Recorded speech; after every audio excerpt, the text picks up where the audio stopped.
92에 1번에 저기에다가 밑줄 치세요. 질적 특성. 그래서 질적 특성 나오면 두 가지 기억하셔야 됩니다. 신뢰성하고 목적 적합성. 그래서 아주 자주 나오진 않는데 나오기는 해요. 그래서 표현의 충실성, 검증, 가능성, 중립성. 그래서 2번은 맞습니다. 그 다음에 목적은 예측가치, 피드백가치, 적시성. 그래서 몇 번도 맞아요? 2번도 맞아요. 그 다음에 3번 예측가치는 정보 이용자의 당초 기대치를 확인 또는 저기에다 밑줄 치세요. 예측가치는 그냥 기대치까지만 가는 거예요. 거기 보시면 확인 또는 뭐라고 되어 있죠? 수정. 네, 그게 피드백이에요. 그래서 수정 나오면 피드백 관련된 겁니다. 그래서 정답은 2번이세요. 그래서 우리가 피드백 해준다 그러면은 고쳐준다란 뜻이거든요. 그래서 피드백이 수정이지 예측가치는 그냥 기대치까지만 하고 딱 끝나야 돼요. 근데 그 뒤에 보시면 확인 또는 뭐 하는 거요? 수정. 그거 때문에 1번의 정답은 3번이세요.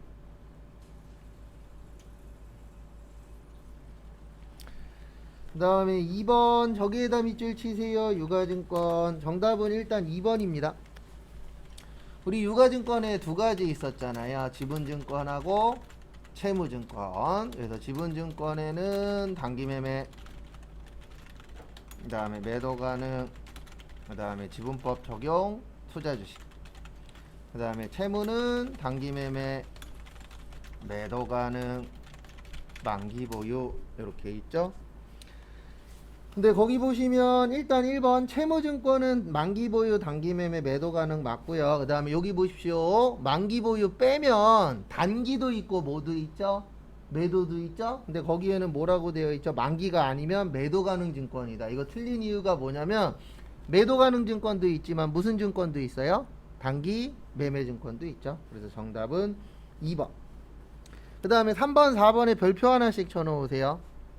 이거 계속 나옵니다. 뭐냐면 매도 가능 증권 거기 미실현 보유 손익이 평가 손익 이야기하는 거예요. 그래서 우리 평가하면은 매도 가능은 기타 포괄 누계액이라 그랬고, 그 다음에 단기 매매 증권 평가 손익은 영업의 손익이에요. 그래서 수익하고 뭐요? 비용. 그래서 정답은 2번인데 3번, 4번도 잘 나옵니다. 그 다음에 3번은 저번에 제가 지나가듯이 요거 좀 외워두세요 라고 설명드린 적이 있었는데요. 충당 나오면, 충당이 아니지, 우발 나오면 무조건 주석이에요. 그래서 정답은 1번입니다. 우발 부채든 우발 자산이든 나오면 주석이라고 나와야 돼요. 그래서 2번이 맞는 거예요. 그래서 우발 나오면 뭐요? 주석. 그 다음에 충당 나오면 요거 기억하셔야 돼요. 우리가 충당 그러면 쓰는 건 두 가지밖에 없습니다. 대손 충당금하고 퇴직급여 뭐요? 충당부채. 오늘 비 온다 그랬나요?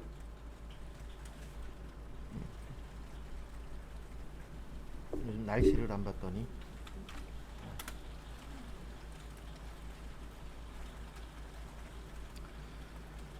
그 다음에 4번 저기에다가 밑줄 치세요. 자본거래. 그리고 위에다가 요거 하나만 써주세요. 일단 자본 나오면 기억하셔야 되는 게 무슨 철이요? 상계철. 이거 머리로 푸는 거 아니고 손으로 푸는 문제예요. 저기에다 밑줄 치세요. 1번에 자기주식 자본조정. 그래서 시험 보실 때 이렇게 종류 물어보면 그냥 무조건 여기 가서 치는 겁니다. 그러니까 이 문제는 컨트롤 F 문제예요. 그래서 1번 맞아요. 자기주식은 자본조정 맞고, 정답은 2번입니다. 왜냐면 자기주식 처분이익은 이익잉여금이에요. 컨트롤 F로 찾아보시면. 그 다음에 3번에 자기주식 처분이익하고 자기주식 처분 손실은 상계철이 맞고요. 그 다음에 자기주식 처분 손실하고 자기주식 처분 이익도 상계철이 맞아요. 그래서 정답은 몇 번이요? 2번. 그리고 요거는 꼭 숙지하고 계셔야 돼요. 뭐는 숙지하고 계셔야 되냐면 하다 보면 이런 거 잘 물어봐요. 뭐 잘 물어보냐면 요런 거 종류. 그래서 문제 푸실 때 종류 물어보면 그냥 무조건 이거예요. 컨트롤 뭐요? F. 어디 가서요? 계정 과목 및 적요 등록 있죠? 여기 가셔서 꼭 컨트롤 F로 찾아보시기 바랍니다.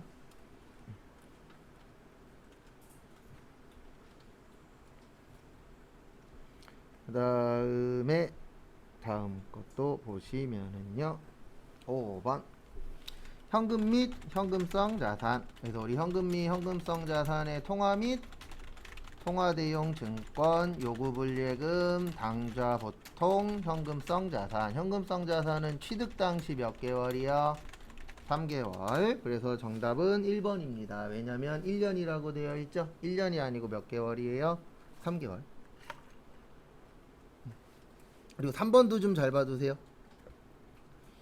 우표와 수입인지는 당연히 현금이 현금성 자산 아니에요. 우표는 우리 통신비로 많이 처리하고요. 수입인지는 세금가공가로 많이 처리해요. 수입인지는 저기 가시면 볼 수 있어요.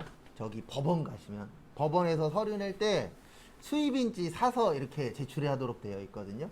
그래서 국가에서 갖고 간다 그래서 수입인지는 세금가공가로 많이 처리하고, 우편은 우리 주고받는 데 쓰는 거잖아요. 그래서 주고받을 때 쓰는 돈은 대부분 통신비입니다. 그 다음에 가불금은 예전에 한번 설명드렸었는데 임직원 단기채권이라고 따로 있어요. 프로그램에. 저희 시험에 뭐 잘 나오지는 않지만 한 번인가 두 번 지나가듯이 본 적은 있습니다.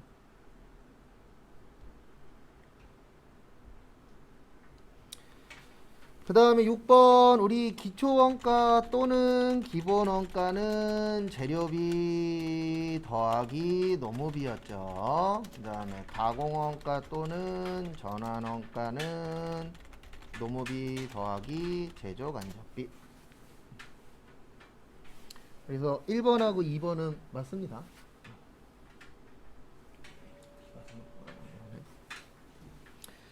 그 다음에 정답은 3번이세요. 어저께인가 그저께도 나왔었는데 요거 두 가지 같이 알고 계셔야 돼요. 매몰 원가는 이미 발생한 원가로서 언제 거라고요? 옛날 거. 그 다음에 기회 원가는 항상 우리가 선택을 해야 되잖아요. 그래서 두 가지 이상 선택 방법이 있는 경우 선택 후 나머지 중에서 효익이 가장 뭐한 거요? 큰 거. 그래서 정답은 3번입니다. 최소가 아니고 최대예요. 그래서 어저께인가 그저께 푼 문제 보시면 이거 똑같은 건데 거기에는 최대라고 되어 있을 거예요. 근데 여기는 뭐라고 되어 계세요? 최소라고 되어 있죠. 그래서 정답은 3번.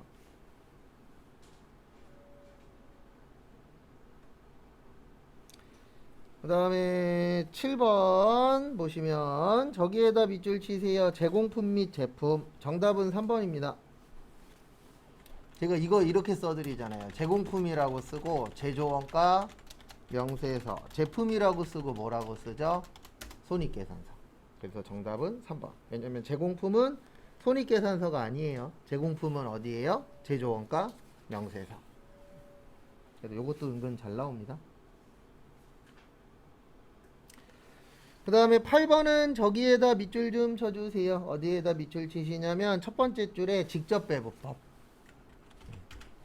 그래서 우리 보조부문 배부 방법에 세 가지 있었죠. 직접, 단계, 상호. 그래서 직접은 보조부문 상호 간의 용역소수 관계가 뭐 할 때요?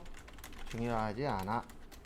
그 다음에 단계는 배부 순서 정하고 직접 배부와 상호 배부의 무슨 단계요?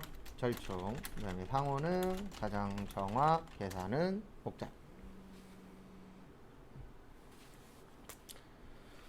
그래서 거기 보시면 저기에다 밑줄 치세요. 절단 부문의 총원가. 일단 보조를 먼저 나누도록 하겠습니다. 전력 먼저 나눌게요. 그래서 전력이 현재 20만원이 있고요. 원래는 60대 500대 500인데 보조는 없는 거라 그랬습니다. 그러면 60이 없으면 1000분의 몇이 되는 거예요? 500. 그래서 10만원은 조립, 10만원은 절단. 그래서 거기 보조 밑에 있는 60하고 100은 X를 해버리세요. 직접 배부 나오면 보조의 배부는 안 해주는 겁니다. 그래서 직접에다가만 배부해준다. 그래서 무슨 배부법이라 그래요? 직접 배부법이라고 표현합니다. 그 다음에 수선은 현재 40만원이 있고요. 원래는 100대, 600대, 200인데 100은 없는 거라 그랬어요. 그러면 600하고 몇만 있는 거예요? 200만 있는 겁니다. 그러면 이거는 이해하셔야 돼요. 600하고 200 더하면 800이죠. 그 다음에 조립은 600 하시면 30만원 나와요. 요게 조립. 그 다음에 40만원 곱하기 800분의 몇이요? 200. 그러면 얼마 나오냐면 10만원 나와요. 요게 절단. 그래서 지금 물어본 게 절단이 얼마냐 물어봤죠? 절단이 원래 50만원이 있었고 여기 위에 보시면 절단에 10만원 10만원 있죠? 그래서 다 합쳐서 70인데 70이 중요한 게 아니라 요 문제 종종 출제되잖아요. 그래서 직접 배부법이라고 나오면 보조는 있다 없다? 없다. 그래서 요거는 꼭 연습을 해보셔야 맞출 확률이 올라갑니다. 쉬운 문제는 아니에요. 왜냐면 자주 나오지 않다 보니까 아주 쉽진 않은데 그래도 직접 배부법 정도는 계산할 줄 아셔야 됩니다. 그 정도는 할 만은 하니까 못할 정도는 아니에요. 그리고 안 되면은 물어보시고요. 그 다음에 9번 일단 정답은 4번입니다. 저기에다 밑줄 좀 쳐주세요. 어디에다 밑줄 치시냐면 개별 원가 계산. 그래도 우리 개별은 비쌀 때 쓰는 거라고 했고요.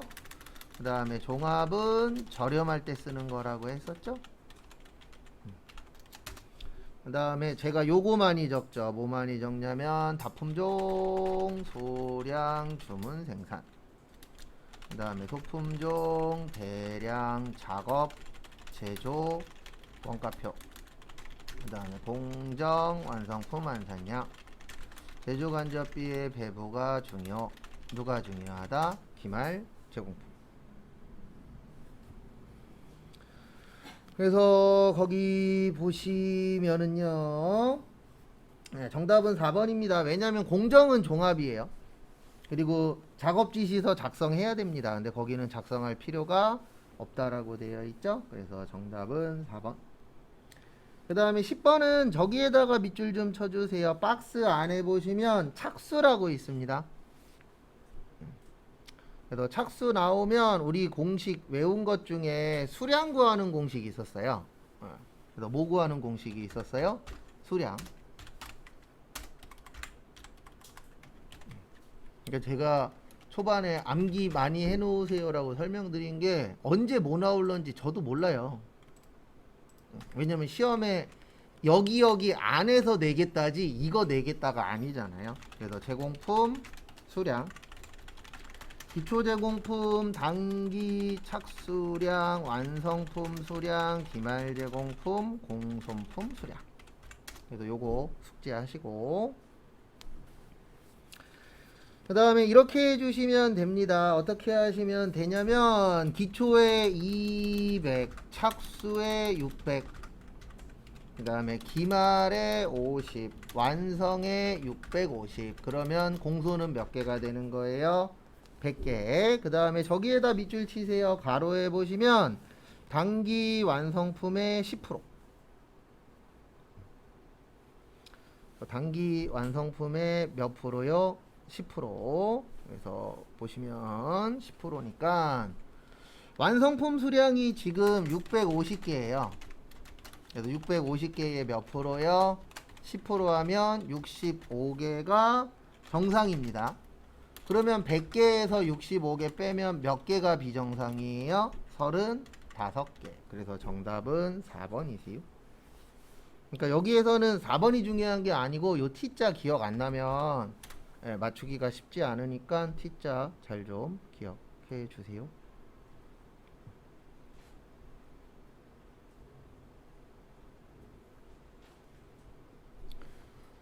그다음에 다음 것도 보시면 11번. 저기에다 밑줄 치세요. 사업자 단위 과세 제도. 이것도 종종 나오기는 하는데 참 이거를 외우라고 설명드릴 수는 없고 제가 나올 때마다 반복적으로 남은 기간 동안에 적어드리긴 할 겁니다. 우리나라는 신고 및 납부 제도예요. 그래서 총 3가지로 되어 있어요. 그래서 원칙은 각 사업장별로 신고 및 납부하도록 되어 있고요. 그 다음에 주사업장 총괄 납부라고 있어요. 요거는 어떻게 하도록 되어 있냐면 신고는 각 사업장, 그 다음에 납부만 주사업장에서 하는 거고요. 그 다음에 사업자 단위과세 제도는 신고 및 납부를 법인은 본점, 개인은 주사업장. 그래서 정답은 1번이에요. 1번이 아니고 2번입니다. 왜 2번이냐면 저것 때문에 틀렸어요. 가로 때문에. 본점은 맞는데 지점은 안 돼요. 지점이나 그런 부분들은 안 됩니다. 근데 거기 밑에 보시면 지점을 주된 사업장으로 할 수 있다라고 되어 있잖아요. 근데 법인은 뭐만 가능하다고요? 본점만 가능합니다. 왜냐하면 우리 일반적으로 본점이라는 데가 법인의 전체적인 업무를 하는 데잖아요. 개인하고는 달라요. 개인은 왜 주된 사업장이 가능하냐면 우리 개인 사업장은 말 그대로 어디가 잘 되는지 이렇게 정해져 있는 게 아니잖아요. 그래서 내가 만약에 사업장을 3개를 했는데 처음 한 거보다 나중에 한 게 더 잘 돼. 그럴 수도 있어요? 없어요?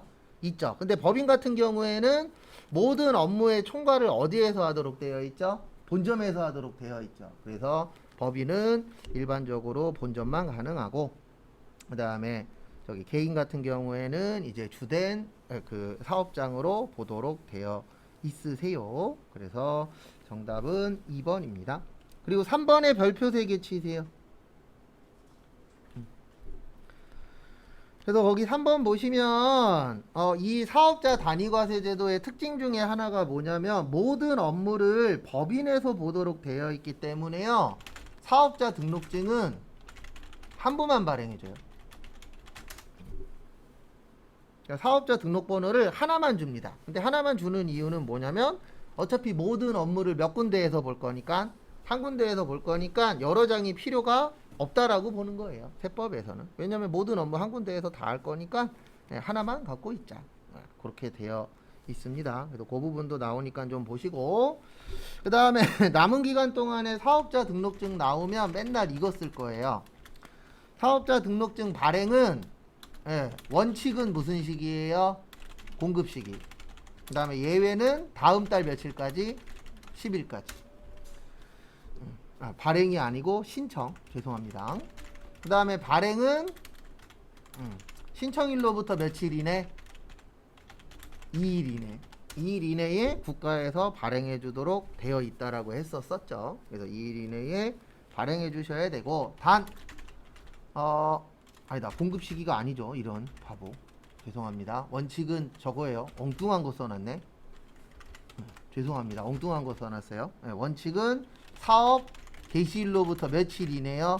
20일 이내. 신청은 2일 맞아요. 그 다음에 단 사업 개시일 전이라도 신청은 뭐하다?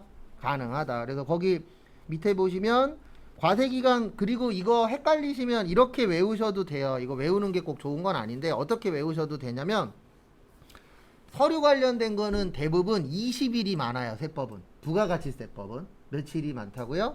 20일. 그래서 거기 4번 보시면 사업자 등록 며칠 전까지는 하래요? 20일. 그래서 그거는 어느 정도 기억하셔도 지장은 없습니다. 그 다음에 12번 요건 틀리시면 안 돼요. 이거 몇 번을 설명했어요. 정답은 1번입니다. 우리 수출하면은 무슨 율이라 그랬어요? 면세, 영세. 영세라 그랬잖아요. 그래서 수출하면은 무슨 율? 영세율. 그건 틀리시면 안 돼요. 왜냐면 이거는 워낙 많이 나오는 문제이기 때문에 잘 기억하시고. 그 다음에 13번 어려워요. 13번은 난이도가 좀 있는 문제입니다. 그래서 거기 보시면 다음은 수정세금계산서 또는 수정전자세금계산서의 발급 사유 및 발급 절차를 설명한 것이다. 가장 틀린 것은 일단 저기에다 밑줄 좀 쳐주세요. 수정. 우리가 딴 건 몰라도 요거는 이해를 해주셔야 돼요. 수정하는 이유가 뭐죠? 잘했으니까 잘못했으니까? 잘못했으니까. 잘못했으면 고쳐야 되잖아요. 그래서 우리가 고치는 걸 뭐라고 표현해요? 수정이라고 표현을 합니다. 그래서 그거는 뭐 기본적인 거니까 다들 알고 계시고요. 그 다음에 거기 보시면 1번 계약의 해제. 그래서 계약의 해제로 재화나 용역이 공급되지 아니한 경우 계약이 해제된 때의 그 작성일은 저기에다 밑줄 치세요. 계약 해제일 맞아요.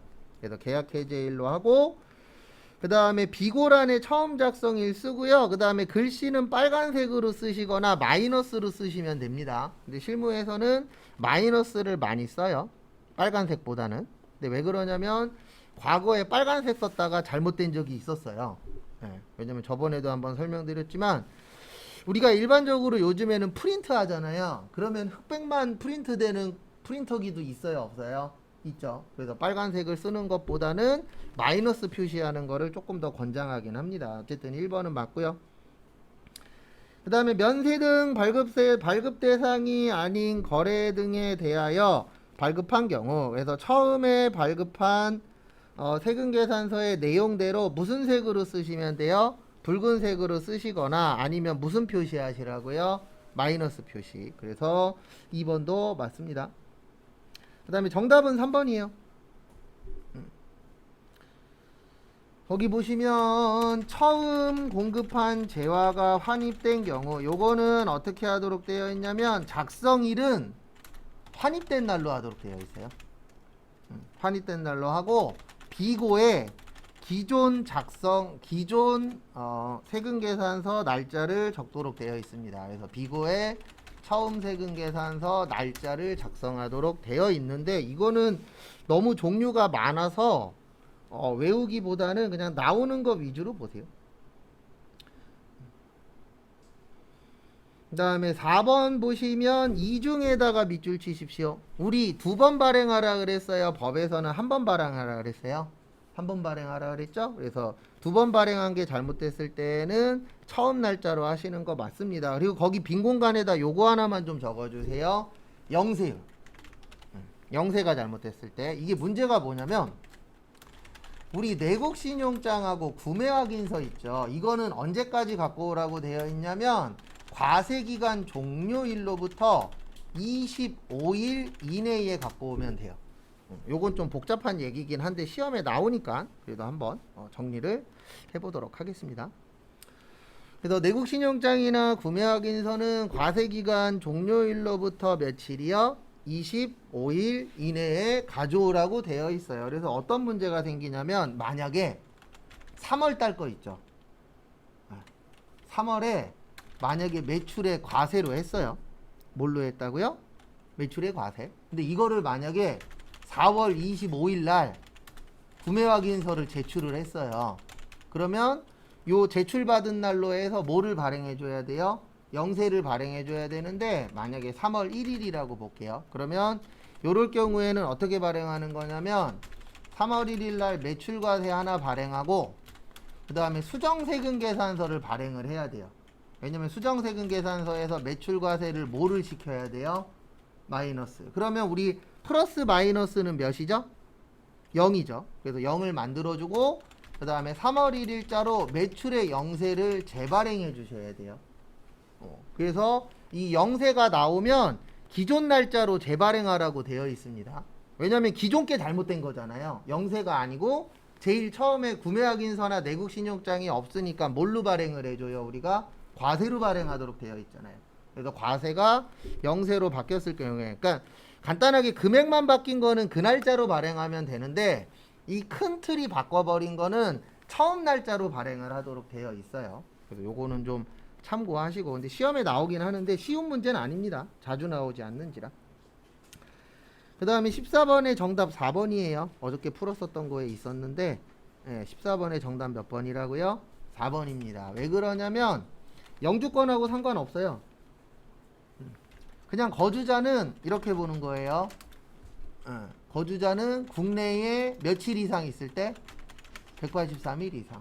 그 다음에 무제한 납세 의무자라고 해서 국내에서 돈 번 거랑 국외에서 돈 번 거랑 다 내셔야 되고요. 그 다음에 비거주자는 거주자가 아닌 자, 그래서 제한납세 의무자라고 해서 국내 거만 내시면 되지, 뭐 영주권이 있든 시민권이 있든 그런 거하고 전혀 상관없습니다. 그래서 우리나라에 며칠 이상 있느냐, 그게 중요한 거예요. 그리고 이거 계산할 때는 1월 1일부터 12월 31일 기준입니다. 그래서 이렇게 있는 건 괜찮아요. 올해 10월 달에 들어왔다가 내년 4월 달에 나갔어. 그거는 비거주자로 봐요. 왜냐면 우리가 그 소득세는 1년 단위로 보도록 되어 있거든요. 그래서 걸쳐서 6개월 넘는 건 괜찮습니다. 근데 1년 안에 1월 1일부터 12월 31일 안에 몇 개월이 넘으면 안 돼요. 6개월이 넘으면은 거주자로 봅니다. 그 다음에 15번 다음은 소득세법상 결손금과 2월 결손금에 관한 설명이다. 가장 틀린 것은 해당 과세기간의 소득금액에 대하여 추계신고를 하거나 추계조사 결정하는 경우에는 예외 없이 2월 결손금 공제 규정을 적용하지 아니한다는데, 이거를 우리 보고 풀라고 줬는지 모르겠어요. 일단 정답 1번이에요. 저것 때문에 틀렸어요. 예외 없이 때문에. 그러니까 추계신고나, 거기 보시면 추계신고나 뭐라고 되어 있죠? 결정이라고 되어 있죠. 거기 추계조사 결정에다가 이렇게 써주세요. 결정은 일반적으로 무신고입니다. 그러니까 우리가 신고를 하다 보면 신고를 깜빡할 수도 있어요, 없어요? 있죠. 근데 왜 정답이 1번이냐면 저 예외 없이 때문에 그래요. 왜냐면 이 예외라는 게 대표적으로 이런 게 생길 수가 있잖아요. 천재지변.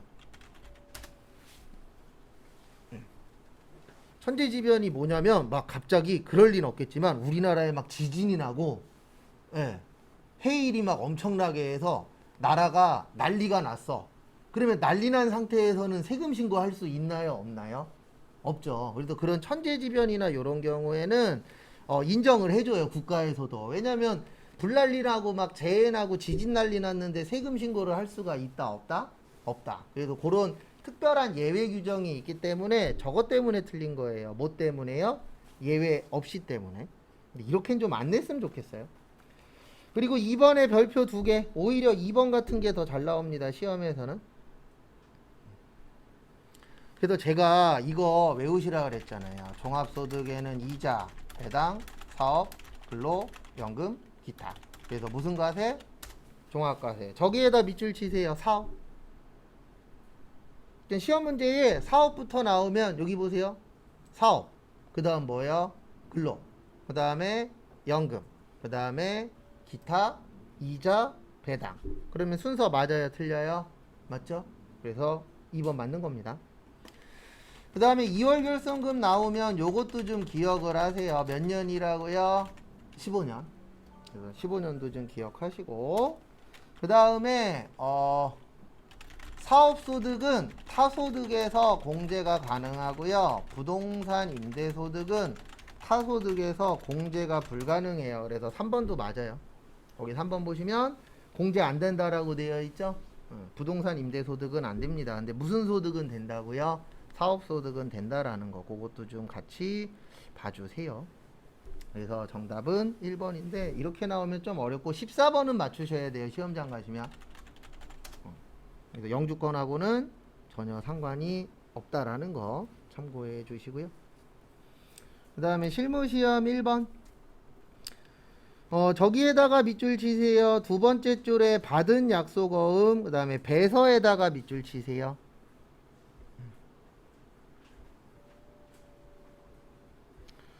그래서 제가 요거는 외워도 된다 그랬습니다. 배서 나오면 무슨 어음이라고요?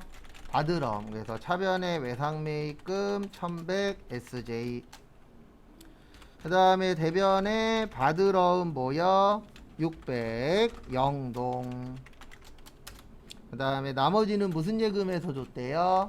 보통 예금 500. 그리고 이것 꼭 주의하셔야 돼요. 뭐 주의하셔야 되냐면 지금 지문에 SJ도 나왔고 영동물산도 나왔잖아요. 그럼 거래처가 몇 개죠? 2개죠. 그래서 거래처 2개 이상이면은 뭐 조심하세요? 거래처 어디로 넣을 거냐, 그런 부분 주의하시기 바랍니다. 그 다음에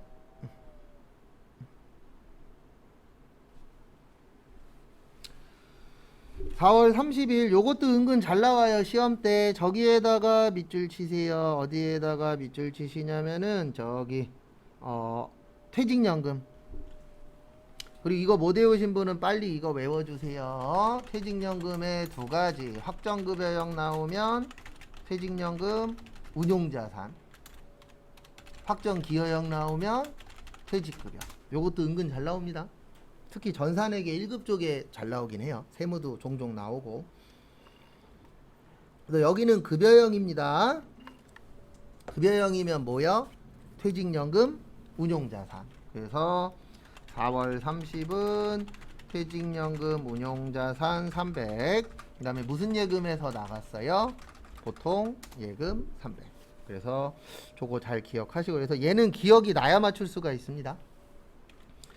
그 다음에 5월 12일은 저기에다 밑줄 치세요. 마지막에 면제. 뭐 받았다고요? 면제.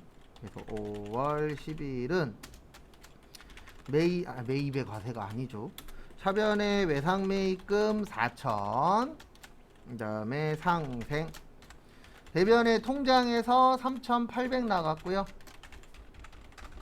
그 다음에 나머지는 뭐 받으셨대요? 면제 받았대요. 그러면 우리 면제 받으면 뭐라 그랬죠? 채무, 면제, 이익이라 그랬죠. 그래서 제가 이거 나올 때마다 맨날 이렇게 쓸 거예요. 뭐뭐 쓸 거냐면은 우리 공짜로 받는 건 뭐라 그런다고요? 자산, 수증이익. 그 다음에 지금처럼 안 갚아도 되는 건 채무, 면제이익. 채무가 갚을 돈입니다. 그래서 면제 받으면 좋은 거죠. 그 다음에 지진 나거나 비만이 오거나 홍수 나거나 그러면 무슨 손실? 재해 손실. 보험금 받으면 보험 수익. 그 다음에 배당금 받으면 배당금 수익. 이런 것도 같이 좀 기억을 해주시면 감사하겠습니다. 그 다음에 4번은 저기에다가 밑줄 치세요. 일단 저기 유상증자. 유상증자에다 밑줄 치시고, 그 다음에 저기에다가도 밑줄 쳐주세요. 두 번째 줄 끝에 주식발행 초과금. 그럼 이거 상계 처리하라는 얘기예요. 무슨 처리요? 상계 처리. 그래서 이거 맞추시려면 세 가지를 기억하셔야 됩니다. 자본은 무슨 처리? 상계 처리. 그 다음에 자본금은 주식발행수 곱하기 액면가액. 그 다음에 마지막으로 유가증권에 두 가지 있어요. 주식이나 사채를 발행하거나 처분할 때 비용 쓰시면 안 되고, 이익 나면 이익에서 빼고, 손해 나면 손해에다가 뭐 해라? 더해라. 요거까지 기억을 좀 해주셔야 맞출 확률이 올라갑니다. 그래서 이렇게 되는 겁니다. 어떻게 되는 거냐면 5월 25일 날 4,000원에 5만 주래요. 그래서 통장에다가 2억 들어왔고요. 그 다음에 우리 자본금은 뭐라 그랬죠? 주식발행수 곱하기 무슨 가액? 액면가액. 그래서 5만 주에다가 5,000원 하시면 2억 5천 나와요. 얼마 나온다고요? 2억 5천. 그 다음에 차변에 그러면 원래 5천만 원 손해본 거잖아요. 근데 그 전에 이익 났었던 게 얼마 있다고요? 2천 있어요. 그래서 결론은 손해는 얼마만 보낸 거다? 3천. 그래서 정답은 이렇게 됩니다. 부연 설명 한 번 더 드릴게요. 그래서 특히 세무에서는 상계 처리가 종종 출제가 되니까요. 한 번씩 더 보시고.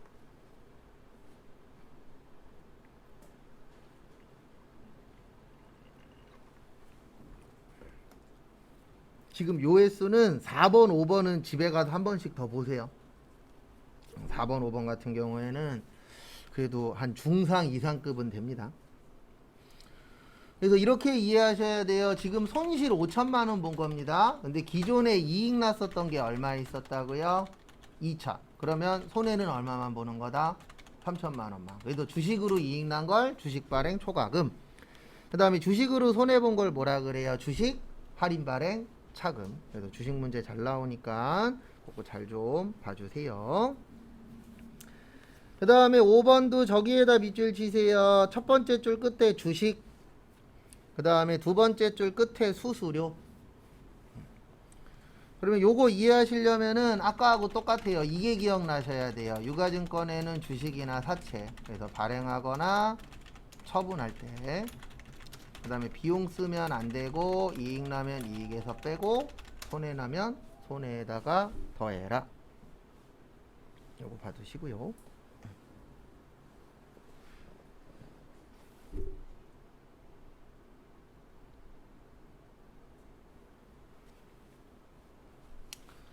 그래서 6월 15일은 일단 차변에 통장으로 돈 들어오는데 요거 계산할 줄 아셔야 됩니다.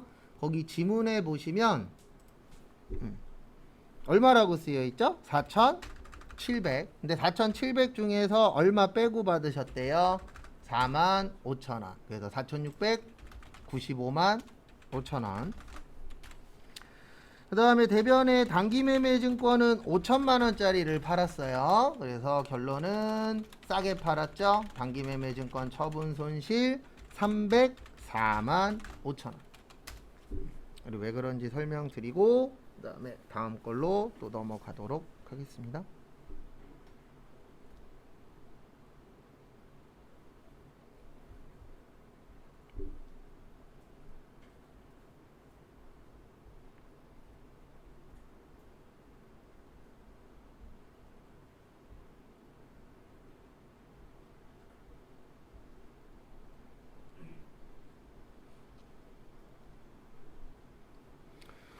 그 다음에 어떻게 되는 거냐면 이렇게 되는 거예요. 이건 이해를 하셔야 돼요. 5천만원짜리 4,700에 팔면 얼마 손해예요? 300만원 손해죠? 그 다음에 여기 보시면 비용 쓰면 안 되고 손실에다가 뭐 한다고요? 더한다 그랬죠. 그래서 45,000원 비용 더하면 304만5천원만큼 뭐 본 거예요? 손실 본 거죠? 라고 이해를 하셔야 맞출 수 있습니다. 매번 설명드리지만 주식 문제가 절대 시험에선 좋은 문제는 아닌데 왜 내냐면은 그냥 공부를 많이 하신 분하고 덜 하신 분하고 구별하는 거예요. 시험 때에는 항상.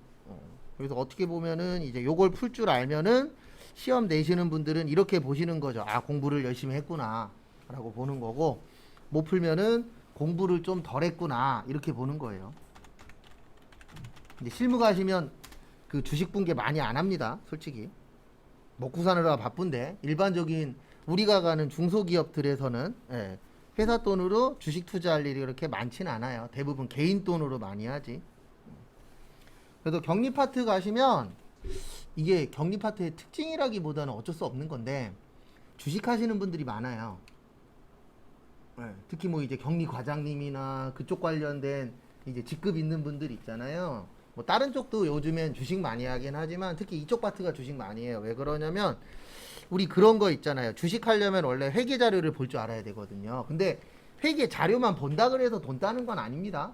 그냥 회계 자료랑 여러 가지 데이터 갖고 보는 거긴 한데 워낙에 회계 자료를 볼 줄 알다 보니까 좀 많이 하시는 분들이 많아요. 전체적으로 봤을 때 비율은 아마 회계 파트가 높긴 할 거예요. 그 다음에 6월 13일 저기에다 밑줄 치세요. 전자세금 계산서. 그래서 우리 세금 계산서 나오면 뭐였죠? 과세였죠. 그래서 매출의 과세 대한여. 그래서 대변의 제품 매출 1,500. 그 다음에 세금 10%니까 부가세 예소금 150. 그 다음에 판매대금은 전액 다음 달이래요. 외상매출금 1,650.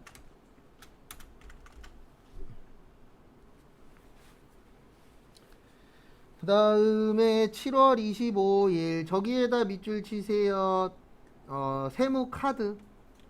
그 다음에 자산계정에다가 동그라미 좀 쳐주세요.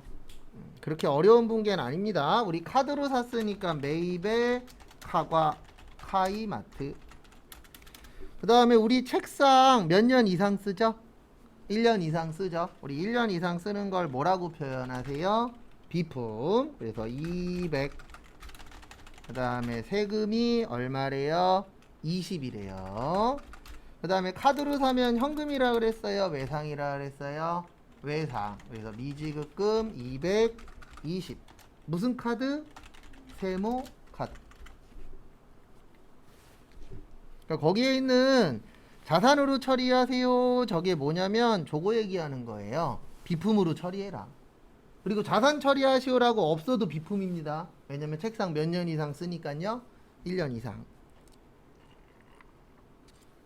그 다음에 601페이지 저기 매입거래처에다 동그라미 쳐주세요. 무슨 거래처요? 매입거래처.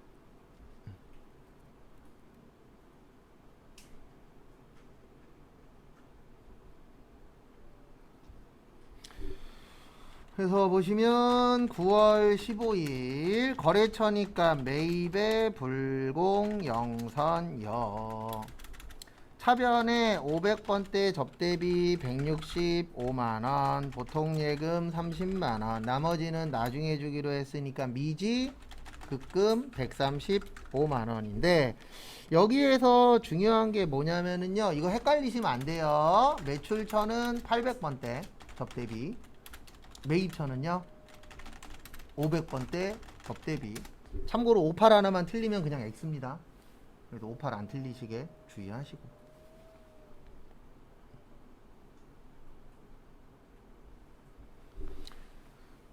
그 다음에 9월 22일 저기에다가 밑줄 치세요. 어디 갔냐?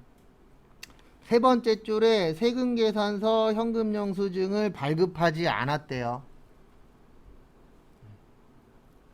그러면 이렇게 기억을 해주셔야 됩니다. 9월 22일 날 매출의 건별이에요. 뭐라고요? 매출의 건별. 그 다음에 앞에 보시면 우리 건별은 밑에 있구나. 건별은 무슨 증빙? 무증빙. 그래서 아무것도 없이 물건 팔았다 그러면 건별입니다. 지금 아무것도 발행 안 했다 그랬잖아요. 김길동. 분계는 똑같아요. 제품 팔았으니까 제품 매출 100. 그 다음에 세금 얼마예요? 10%니까 10. 그 다음에 통장으로 돈 들어왔다 그랬잖아요. 보통예금 얼마요? 110. 정리하시고.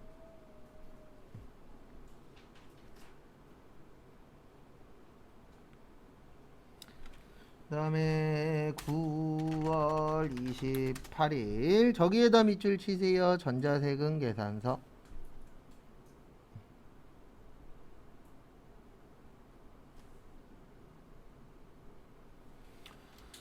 그래서 매입의 과세의 진행의 여 차변의 원재료 5,000 세금 500 그 다음에 보통예금 1,500 나머지는 외상이니까 외상매입금 4,000.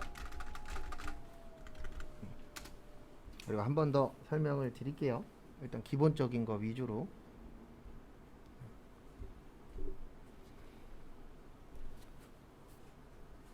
그래서 이렇게 기억하시면 됩니다.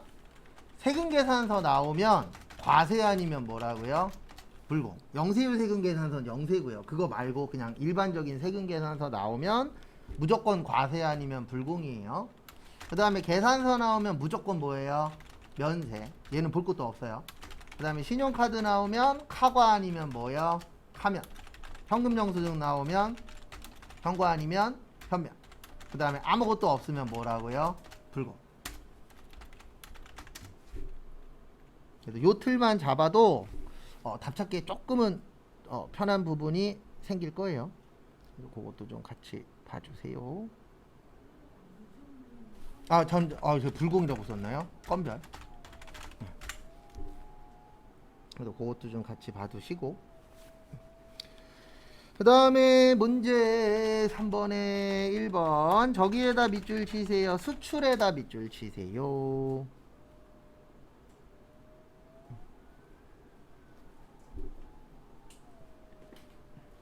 어디에다 밑줄 치세요? 수출. 그래서 보시면 우리 수출 나오면 요거 기억하셔야 됩니다. 수출은 무슨 일 기준?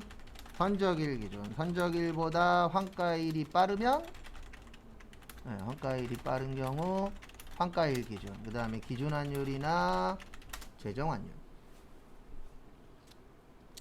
그리고 저기에다가 밑줄 좀 쳐주세요. 저기 일단 첫 번째 미국의 선적일에다 밑줄 치세요.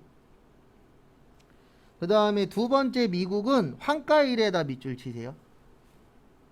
그 다음에 세 번째 중국은 선적일에다 밑줄 치십시오. 이거 외쳤는지 이해되시죠? 뭐가 더 빨라요? 첫 번째는 선적일, 두 번째는 환가일, 세 번째는 선적일. 그래서 뭐가 빠르냐에 따라서 위치가 달라진다라는 거 참고하시고. 그래도 결론은 이렇게 하시면 됩니다. 어떻게 하시면 되냐면은요. 여기 부가가치에서 수출실적 명세서. 그 다음에 거기 지문에 보시면은요. 몇 기 확정이라고 되어 있죠? 1기 확정 4월에서 6월 130421004468 X. 그 다음에 2022년 4월 6일 통화코드는 US 달러. 환율은 무슨 일로 가는 거라고요?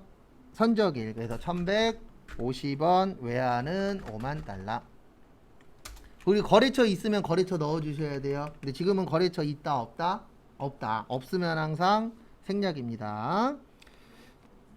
잠시만요. 있구나. ABC사. 거기 앞에 있네요. 그러면 여기에다가 F2 뭐요? ABC. 그 다음에 두 번째 13045100114770X. 그 다음에 2022년 5월 1일. 그리고 조심하셔야 되는 게 여기 환가일이 빨라도 환가일로 넣으시면 안 돼요. 왜냐면 여기 써 있잖아요. 무슨 일자라고요? 선적일자. 그거는 저거 할 때만 주의하시면 돼요. 뭐 할 때만요? 외화를 어떤 걸로 넣을 거냐, 그거 할 때만 선적일이냐 환가일이냐지 여기에다 무조건 선적일로 넣어주시면 되세요. 그 다음에 여기는 1130원이죠. 이거 몇 달러요? 6만 달러 DEF4. 그 다음에 중국 13064252470441X. 그 다음에 거기 보시면 2022년 6월 29일 CNY 중국. 환율은 170원. 그 다음에 70만 위안. 그 다음에 어디요? 베이징. 그래서 요거 나오면 제 개인적인 생각도 이거 풀어보시면 아시겠지만 얘도 나쁘진 않아요. 시험 때. 그래서 요거 두 개가 나오는 게 제가 봤을 땐 제일 베스트예요. 부동산 임대공급가액 명세서하고 요거. 왜냐면 그거 두 개는 그래도 다른 거에 비해서는 내용 자체가 이렇게 복잡하진 않아서 그 두 개가 그래도 괜찮고, 요게 제일 요즘에는 쉽긴 해요. 그 다음에 부가가치세 신고서 저기에다가 밑줄 치세요. 2기 확정.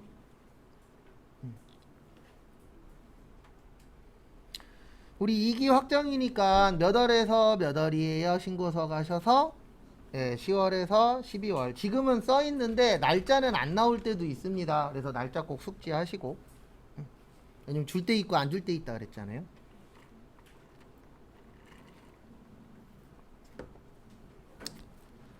그 다음에 항상 이게 우선이요. 부가가치세 신고서 하실 때는 항상 구별 먼저 해주셔야 됩니다.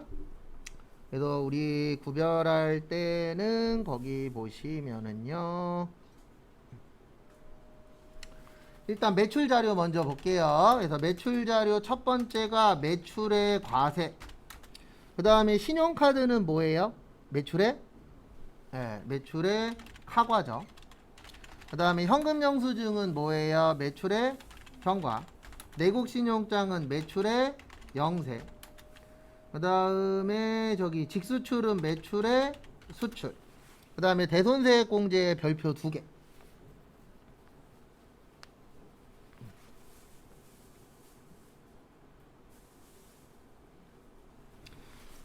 그래서 대손세액공제 나오시면 요거 기억하셔야 됩니다. 거기 나와 있는 것처럼 몇 년 이내 것만 돼요?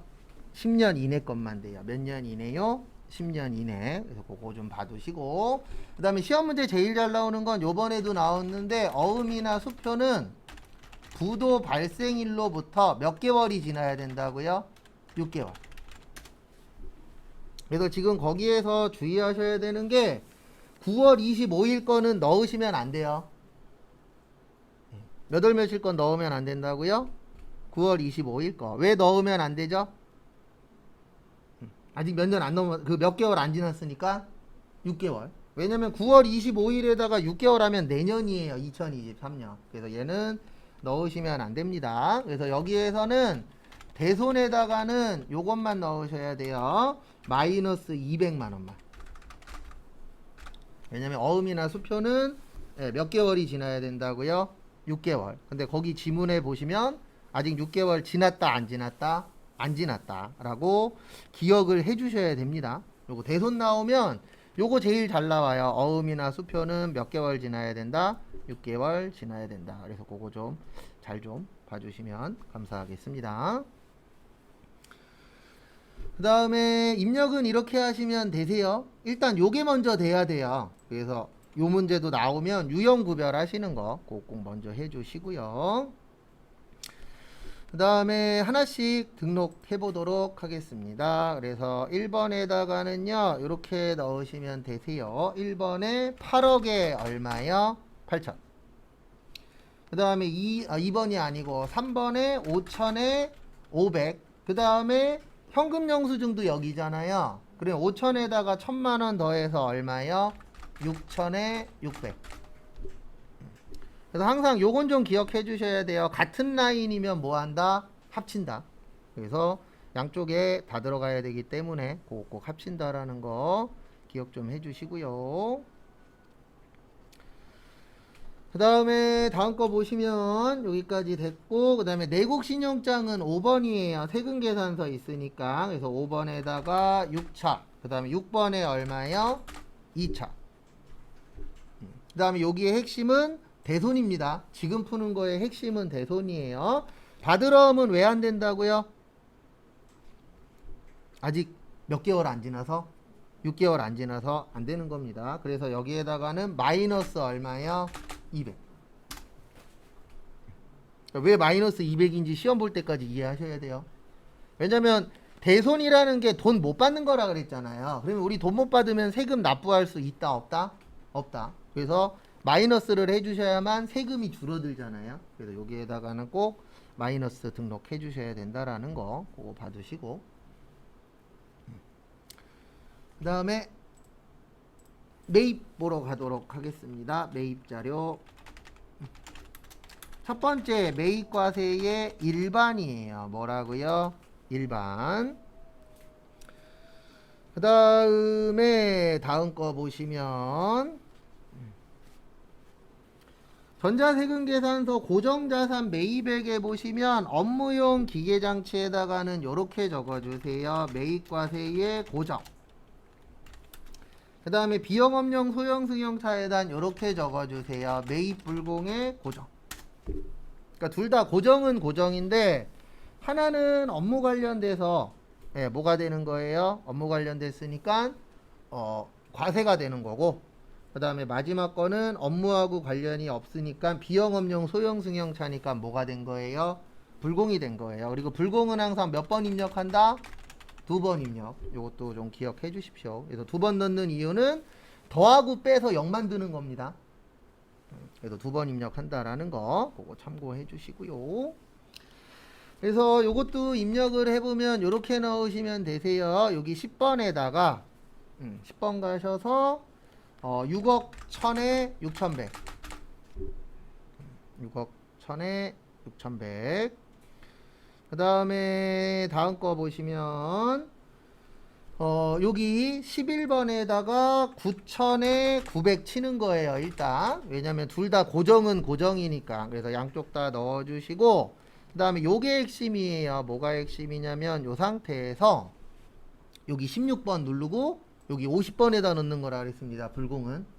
그래서 50번 가셔서 3천에 얼마요? 300.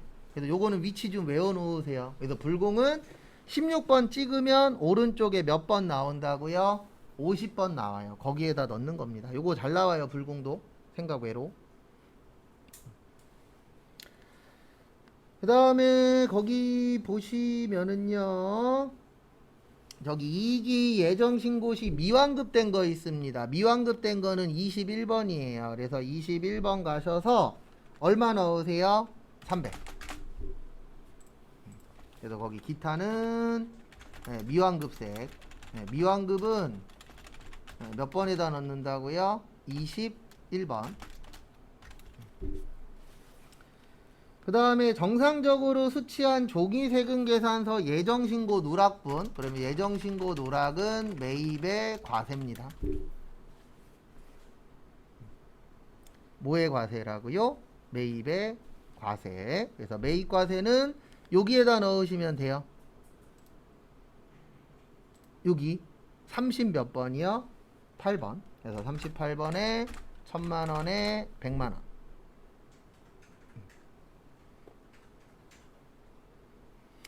그 다음에 저기에다 밑줄 치세요. 어디에다 밑줄 치시냐면은 저기 마지막에 보시면 지연전송. 그래서 지연전송은 여기에다 넣는 겁니다. 여기 26번이 가산세잖아요. 그러면 여기 65번에 지연전송이라고 있어요? 없어요? 있죠. 500. 우리가 안 배운 거는요, 다 공급가액으로 넣는 거예요. 뭘로 넣는 거라고요? 공급가액. 그래서 저기에다가 500 넣으면 끝. 그리고 여러분들이 궁금할 거 하나 알려드릴게요. 제일 많이 물어보시는 거.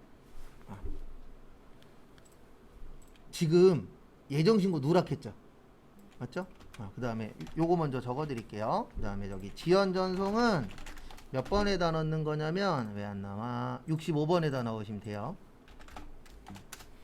그 다음에 이제 가장 궁금해 하시는 게, 이거 많이들 물어봐요. 뭐 많이 물어보냐면은, 지금 예정신고 누락했죠? 그러면 우리 머릿속에 뭐라고 입력이 되어 있냐면, 예정신고 누락하면 가산세 계산해야 돼. 이렇게 되어 있는데, 매입은 누락해도 상관없어요.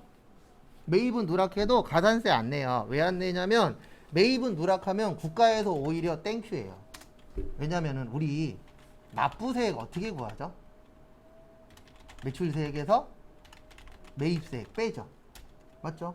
그러면 다른 거 다 배제하고 국가 입장에서 생각했을 땐 매출이 많아야 좋은 거예요? 매입이 많아야 좋은 거예요? 당연히 매출이 많아야 좋죠. 왜냐면 매출이 많으면 뭐 많이 내니까? 세금 많이 내니까. 그래서 매출을 빼먹는 거는 국가에서 너는 잘못된 행동을 한 거야. 그러니까 가산세 내놔. 왜냐면 세금을 정상적으로 내야 되는데 안 내게 된 거죠. 그래서 매출을 잘못했을 때는 가산세 계산을 해야 되는데, 매입을 잘못한 건 상관이 없어요. 왜냐면 국가의 입장에서 봤을 때는 매입 잘못하면 좋은 거예요. 매입을 누락하면. 왜 그러냐면 매입 누락하면 뺄 게 줄어들잖아요. 그러면 뺄 게 줄어들면 뭐 많이 내야 되죠? 세금 많이 내야 되죠? 그리고 국가 입장에서는 세금 많이 낸다는데, 세금 많이 내지 말라고 할 필요는 있어요? 없어요? 없죠. 그래서 매입 누락한 거는 이거 아니면 그 가산세 계산 안 하셔도 돼요. 이중공제하고 모일 때만, 과다환급일 때만, 요때만 가산세 계산하는 거고, 요거 하나만 나왔을 때예요. 지금처럼 매입과세 한 해만 잘못했을 때는 세금 낼 필요가 있다 없다? 없다. 오히려 국가 입장에서는 사랑스러운 회사가 되는 겁니다. 왜냐면 뭐 많이 내니까? 세금 많이 내니까. 이거는 국민 입장 다 배제하고 국가 입장에서만 봤을 때예요. 그래서 가산세 계산할 필요는 없습니다. 그 다음에 문제 4번 결산. 저기에다가 밑줄 좀 쳐주세요. 첫 번째 보험료, 두 번째 이자, 세 번째 재고자산, 네 번째 대손, 다섯 번째 저기 가로의 상각.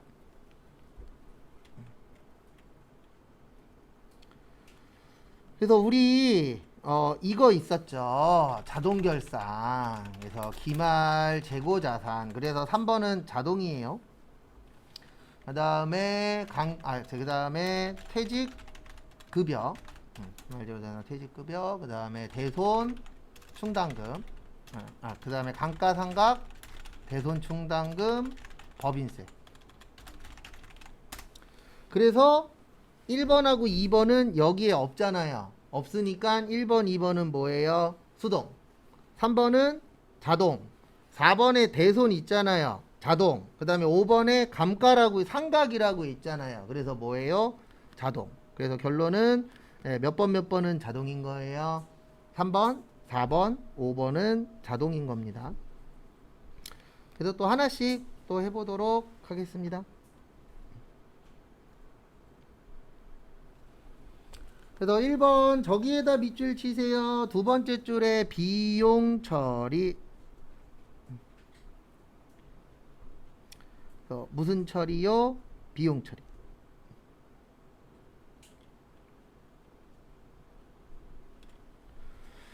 그래서 우리 비용 처리라고 나오면 제가 증가시키자 그랬어요? 감소시키자 그랬어요? 감소시키자라고 했었죠. 그래서 뭐 시키면 돼요? 감소시키면 됩니다. 그래서 대변의 보험료.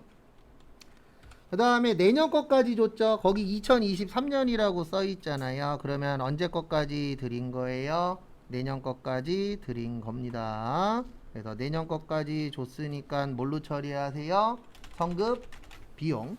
그리고 이럴 때에는 날짜 계산 안 하셔도 돼요. 어떨 땐 안 하셔도 되냐면 7월에서 6월에다 밑줄 치세요. 그러면 7월에서 6월이면 올해도 6개월, 내년도 몇 개월이에요? 6개월이에요. 이럴 때는 그냥 반만 쓰면 됩니다. 1000만원의 반이니까 얼마예요? 500.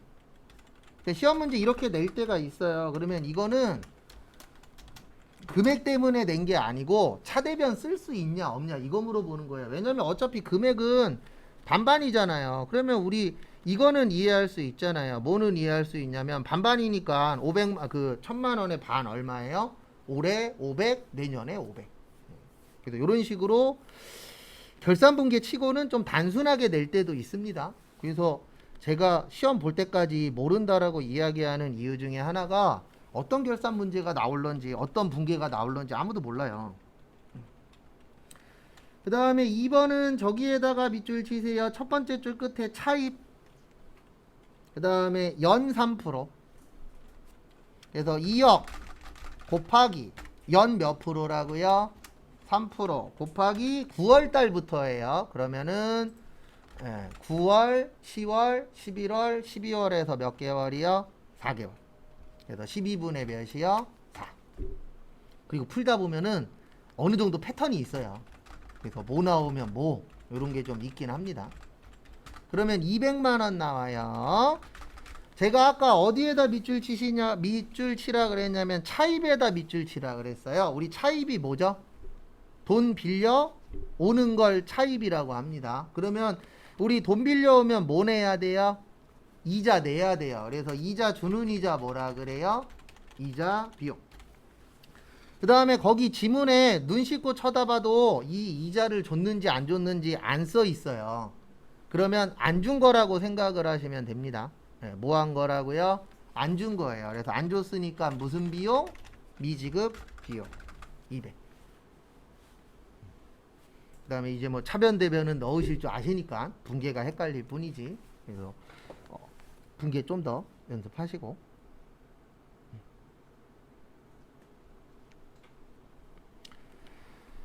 그 다음에 3번 저기에다가 밑줄 치세요. 재고자산. 그래서 재고자산은 자동입니다. 근데 여기에서 키포인트는 요거예요. 거기 처음에 원재료 지금 150 있대요.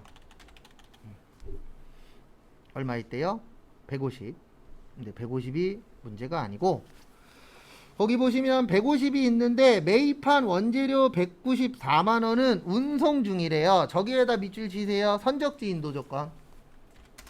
우리 인도 조건에는 두 가지가 있습니다. 선적지 인도 조건하고 도착지 인도 조건이 있어요. 그러면 선적지 인도 조건은 선적하면은 매입 잡게 되는 겁니다.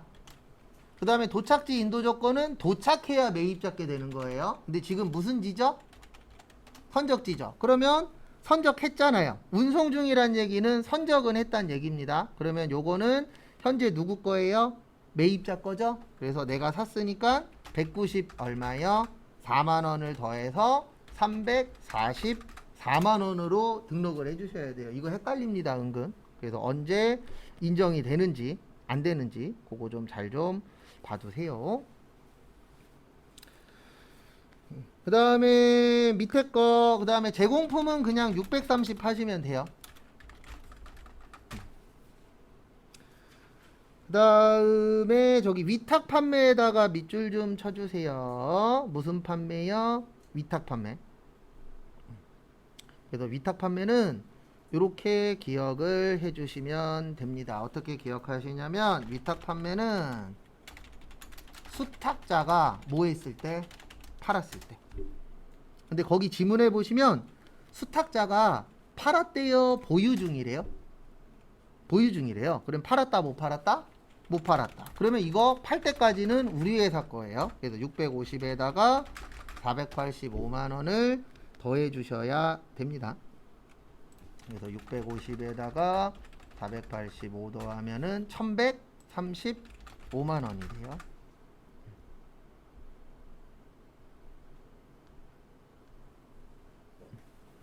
요런 거 주의하시고,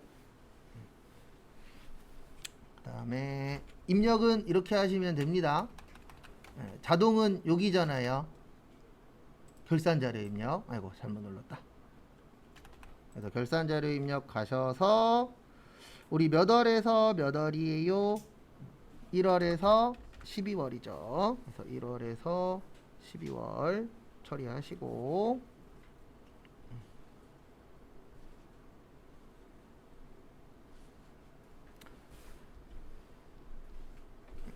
그 다음에 여기 기말 원재료 가셔서 아까 얼마라 그랬어요? 기말 원재료 344만원.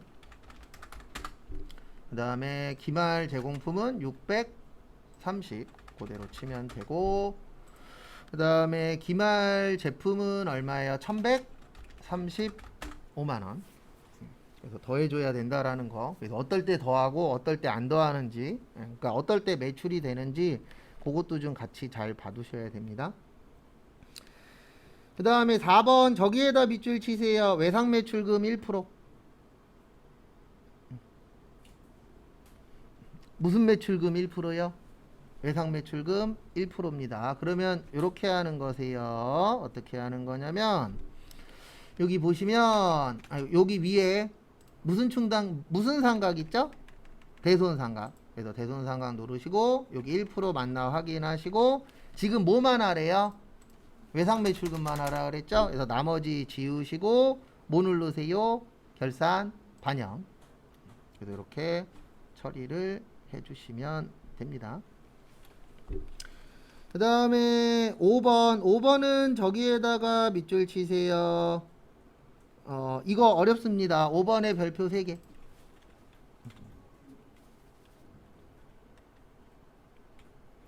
가장 어려운 파트 중에 하나가 요 파트세요. 그래서 무형자산 파트. 그래서 무형자산 상각 나오면 요렇게 기억하셔야 돼요. 남은 금액 나누기 남은 내용 연수. 뭐 나누기 뭐라고요? 남은 금액 나누기 남은 내용 연수입니다. 그래서 거기 보시면 얼마 남았대요? 3천. 근데 이거 몇 년도에 샀죠? 2020년에 샀죠. 그래서 몇으로 나눠요? 5로 나눠요. 그리고 저기에다 밑줄 치세요. 5월. 5월이니까 여기 12분의 몇 해주셔야 됩니다. 그래서 12분의 몇 해주시냐면 5, 6, 7, 8, 9, 10, 11, 12에서 12분의 몇이에요? 8이에요. 그래서 얘는 좀 불편합니다. 무형자산이 자동결산 중에선 가장 헷갈리는 자동결산 중에 하나예요. 왜냐면 얘는 꼭 나오면 우리 보고 계산하래요. 근데 그 계산이 맞을 수도 있지만 뭐 할 수도 있어요? 틀릴 수도 있죠. 그래서 그 계산 관련된 거 어떻게 계산하는지도 잘 좀 봐주세요. 그래서 400만 원인데 무형자산은 꼭 이렇게 하세요. 어떻게 하시냐면 그냥 컨트롤 F. 무슨 건이요? 영어권. 그 다음에 400 나왔으니까 여기 얼마요? 400. 그리고 마지막에 꼭 무슨 추가? 전표 추가. 그래서 전표 추가 꼭 요거 보고 나오셔야 돼요. 자동 결산 분계 완료. 그리고 저기에다 밑줄 치세요. 월할 삼각. 거기 가로에 보시면 월할 삼각이라고 있어요. 무슨 삼각이요? 월할 삼각. 월할 삼각 나오면 이거 하란 얘기예요. 12분의 몇. 하라는 힌트예요. 거기 1번도 월할 계산 되어 있잖아요. 그래서 지문에 2번도 월할 계산이라고 되어 있고, 그래서 지문에 월할 나오면은 뭐 계산하라는 얘기예요? 12분의 몇 있죠? 그거 하라는 뜻이라고 이해를 해주셔야 되세요. 그리고 꼭 마지막에 요거 보고 나오시고요. 무슨 분계 완료? 자동 결산 분계 완료. 요거 꼭 보고 나오셔야 된다라는 거 참고하시고. 그 다음에 문제 5번은 원천징수입니다. 저기에다가 밑줄 좀 쳐주세요. 어디에다가 밑줄 치시냐면은 저기 급여 자료 입력. 그래서 저번에도 설명드렸고 남은 기간에도 나올 때마다 이야기하겠지만 급여 자료 입력의 핵심은 수당 공제예요. 그래서 일단 여기로 오십시오. 원천징수에서 무슨 자료 입력이요? 급여 자료 입력 눌러주세요.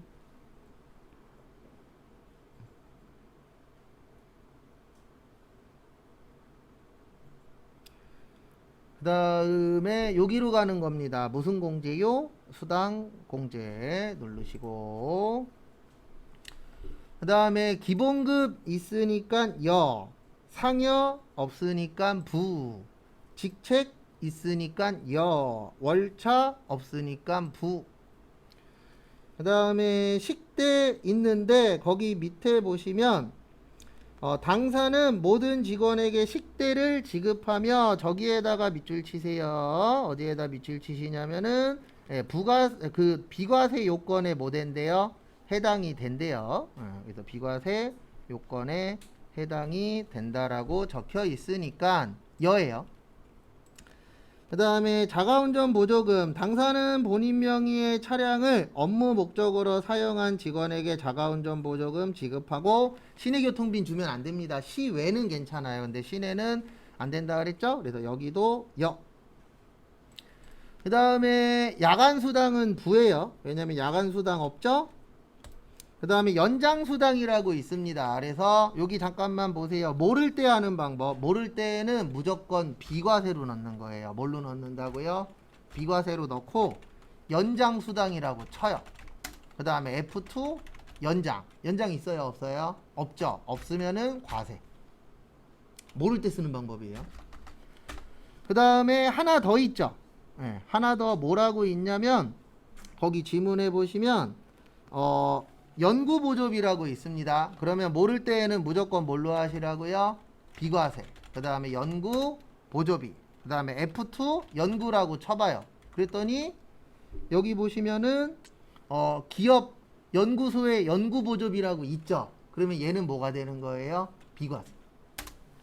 이거는 안 나오는 건 이렇게 하는 수밖에 없어요. 이거 다 못 외우거든요. 너무 종류가 많아서. 그래서 모르는 거 나올 때는 어떻게 하시라고요? F2로 하세요. 그게 가장 찾기 쉽습니다. 그래서 참고하시고. 그래서 결론은 연구보조비는 비과세입니다. 그래서 모를 때에는 꼭 이렇게 하는 거예요. 여기 제일 밑에다가 뭘로 치라고요? 비과세로. 그 다음에 여기에다 명칭 치고, 그 다음에 F2 그 명칭 치면 이렇게 떠요. 그래서 뜨는 거는 비과세. 아까 연장수당은 안 떴잖아요. 안 뜨는 건 뭐라고요? 과세. 이거는 시험에서만 통하는 편법 중에 하나입니다. 근데 통하는 이유는 시험은 있는 것만 내기 때문에 요게 통해요. 그 부분은 참고를 좀 해주세요. 그 다음에 다음 것도 보시면은요, 몇 월이에요? 우리 지금 9월분 명세서예요. 그리고 저기에다가 동그라미 치세요. 10월 10일. 요거 중요합니다. 10월 10일. 그래서 10월 10일 봐주시고요.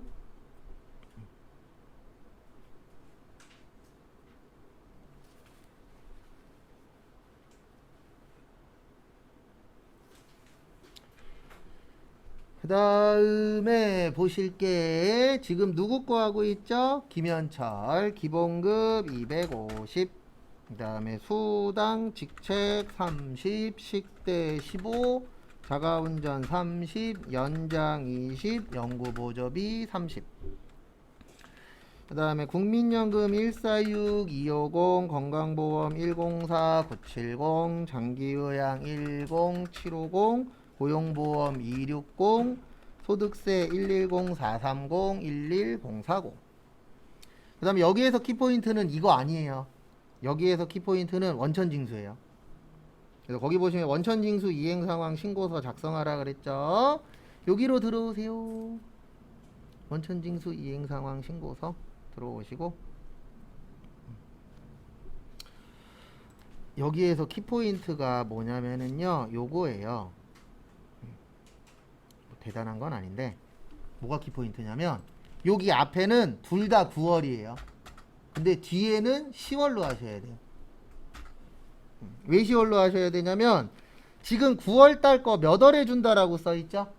10월에 준다라고 써있잖아요. 그러면 앞에하고 뒤에하고 달라요. 이렇게 실무에서는 이런 경우가 많은데 시험에서는 이런 경우가 그렇게 많이 나오지 않다 보니까 시험 문제 푸실 때 많이들 틀렸어요. 이 당시에.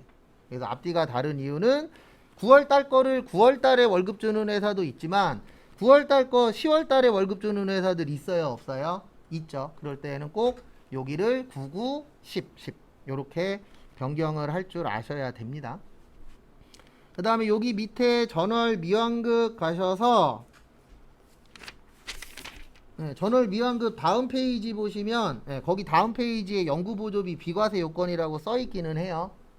다음 페이지 위에 보시면 604페이지 위에. 근데 그런 문구가 없을 경우가 있거든요. 그럴 때는 제가 아까 보여드린 것처럼 일단 무조건 뭘로 작성을 하세요? 비과세로. 그렇게 해서도 찾으실 줄 아셔야 됩니다. 그거는 참고를 좀 해주시고요. 그 다음에 전월 미완급 얼마라고요? 18만원. 그래서 18만원 쓰시고, 그 다음에 마지막에 여기는 뭐 저장이나 그런 거 할 건 없습니다. 그냥 뭐에서 나오세요? 종료. 그래서 왜 9999 아닌지 이해하셔야 돼요. 9999는 9월달 거를 9월에 지급할 때 그때는 9999고 지금은 9월달 거를 몇 월달에 지급한대요? 10월달에. 그거 두 가지 차이점 잘 좀 봐주세요. 그 다음에 연말정산 저기에다가 밑줄 치세요. 세 번째 줄에 소득명세, 월세주택, 연말정산 입력 탭. 그래서 어디 가서 뭐뭐뭐뭐 해라라고는 지문에 나오죠. 그래서 그거 좀 봐두시고.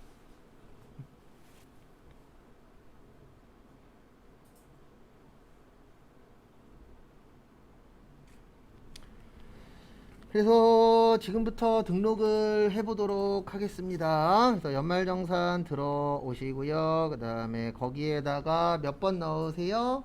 102번. 102번 넣으시고, 그 다음에 보험료 그냥 거기에 있는 순서대로 할게요.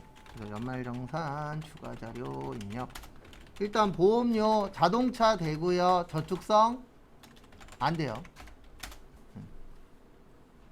그래서 등록은 이렇게 하시면 됩니다. 여기 일반 가셔서 얼마 넣어요? 75만원 넣으시고,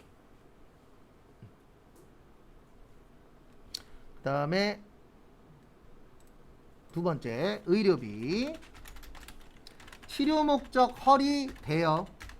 그 다음에 치료 요양이 아닌 한약 안 됩니다. 왜냐면 치료 목적이어야 된다 그랬잖아요. 그래서 안 돼요. 그 다음에 다음 거 보시면 저기 시력 보정용 안경 얼마까지 된다고요? 50만원. 그래서 얼마만 하세요? 50만원. 그래서 여기 보시면 여기에다 넣는 거라 그랬죠. 부양가족. 그래서 부양가족 가셔서 여기에다 F2 최민국 의료 증빙 한 건에 360. 그 다음에 또 최민국 국세청장 한 건에 얼마만 넣어야 돼요? 50만원만. 왜 50인지 잘 기억해 주시고요. 그 다음에 기부금. 종교단체 되고요. 종교단체 외도 됩니다. 그래서 둘 다 돼요. 그래서 여기 연말정산 입력에다 넣는 거예요. 그래서 연말정산 입력으로 가셔서 여기 기부금 가셔서 종교단체에다가 얼마 된다고요? 300. 그 다음에 종교단체 외에다가 얼마 돼요? 10만원. 그래서 그거에 맞춰서 넣어 주시고요.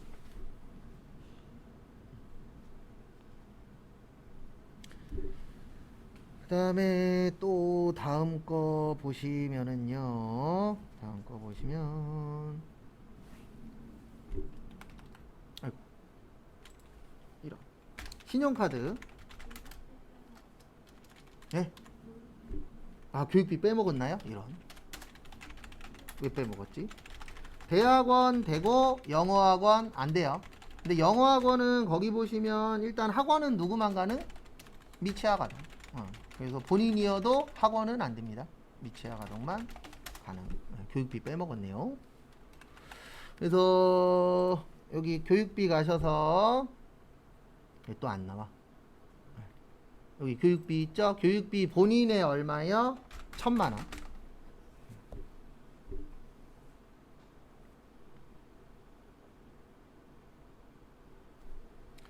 그 다음에 또 다음 거 보시면은요. 신용카드. 신용카드에 보시면 저기 3,400에서 800만원은 법인의 비용이래요. 비용은 빼셔야 됩니다. 그 다음에 저기 허리 디스크는 돼요. 왜냐면 우리 요거 있다 그랬잖아요. 이중공제 3가지. 신용카드 의료비, 신용카드 교복구입비, 신용카드 미취학 아동 학원비는 이중공제 됩니다. 그리고 거기에 있는 비용은 안 돼요. 그래서 3,400에서 얼마는 빼주셔야 돼요? 800은 빼주셔야 됩니다. 그래서 3,400에서 800 빼면 얼마 되죠? 2,600. 그 다음에 현금영수증. 현금영수증은 250이 있는데 그 중에서 30만원 빼야 돼요. 왜냐면 30만원은 대중교통에다 넣으셔야 돼요. 그 다음에 12만원도 빼주셔야 돼요. 왜냐면 12만원은 도서 공연에다 넣으셔야 돼요. 그래서 250에서 30만원 빼고 12만원 빼면 208만원만 현금영수증입니다. 이거 일부러 이렇게 낸 거예요. 우리 헷갈리라고.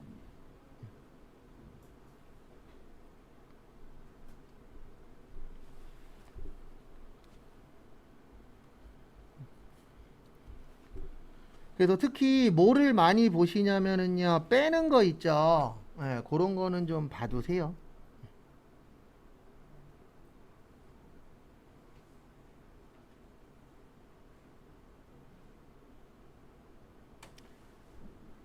그래서 보시면은요, 이렇게 넣으시면 됩니다. 여기 신용카드 가셔서 아까 신용카드에 얼마였었냐면은 2,600. 그 다음에 아까 현금영수증에 얼마였냐면은 현금영수증 어디 갔냐? 208만원. 그래서 현금영수증에 208만원. 그 다음에 대중교통에 얼마였어요? 30. 그 다음에 공연 얼마였어요? 12만원. 그 다음에 월세 자료는 여기에다 넣으면 되죠. 월세에다가. 그래서 월세 누르시고요. 그 다음에 임대인명 임부자. 그 다음에 6411241075864864. 그 다음에 유형은 F2 다가구. 계약 면적은 52. 아이고, 엉뚱한 데 들어갔네. 서울시 영등포구 여의 나루로 121. 그 그럼 2022년 1월 1일에서 12월 31일 800 얼마요? 40.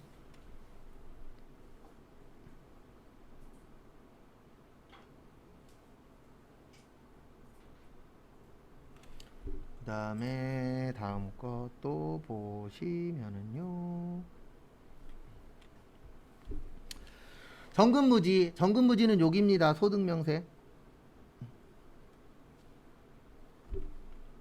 그래서 종전 가셔서 주안전양회 부 11486-06122 2022년 1월 1일부터 5월 31일. 그 다음에 급여는 1800, 상여 얼마요? 200. 그 다음에 제일 밑에 내려오셔서 건강보험 78만 5천원, 장기요양 49,600원, 고용보험 13만 4천원, 국민연금 96만원. 그리고 여기에다가는 뭐 넣는 거라고요? 결정세액 넣는 거예요. 무슨 세액이요? 결정세액. 그래서 245, 86, 876. 그 다음에 24587. 왜 결정세액 넣어야 되는지 한 번 더 설명드릴게요.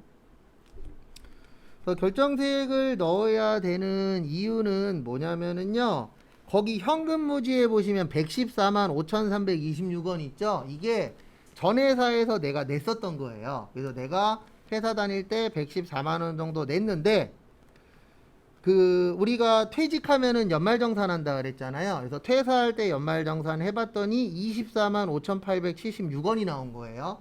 그래서 거기 밑에 보시면 삼각형이 있으시죠? 이게 환급받았다는 뜻이에요. 그래서 이 사람이 처음에 내기는 114만원을 냈는데 얼마 돌려받았다? 89만 9,450원은 돌려받았다. 그래서 국가에 현재 들어가 있는 금액은 얼마만 들어가 있는 거예요? 24만 5,876원. 그래서 여기는 국가가 가지고 있는 금액 넣는 거예요. 그래서 그 세 가지 중에 만약에 시험 문제 나오면 무슨 세액 넣으시면 돼요? 결정세액 넣으시면 됩니다. 라고 기억을 해 주셔야 되고요. 그 다음에 잠깐 쉬었다가 12시 40분에 남은 시간 동안에 저거 할 거예요. 우리 저번에 풀다 남은 거 있었잖아요. 그거 또 풀어보도록